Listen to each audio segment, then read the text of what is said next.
SATI is a producer association, and we are there to serve the needs of the table grape producers of South Africa.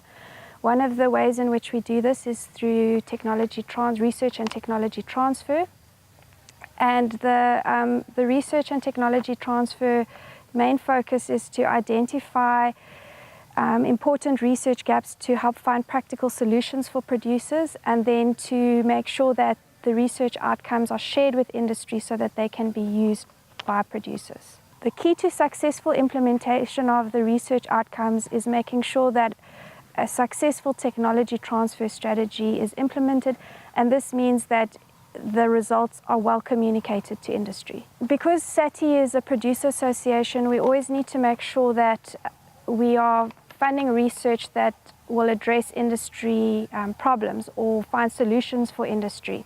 The way that we do this is to run research workshops where we give producers the opportunity to put forward research questions, and we also engage with exporters, consultants, and research that are working in the industry to identify the research gaps. Also important is to make sure that we are aware of what's happening in research at an international level. So depending on the nature of the research, SATI will do different things with the research.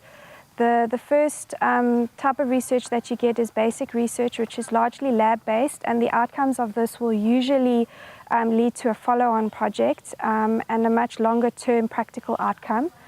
And then you get research which is more applied research, and the practicalities of the research or the practical implementation of the research can be applied by industry much more quickly.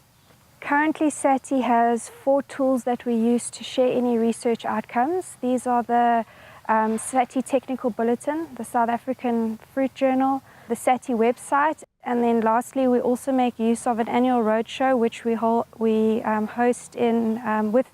SASEV, the South African Society of Enology and Viticulture, where we visit 3 of the regions annually. And having said this, we do try to always identify additional avenues for technology transfer, as well as finding important research gaps to address industry problems.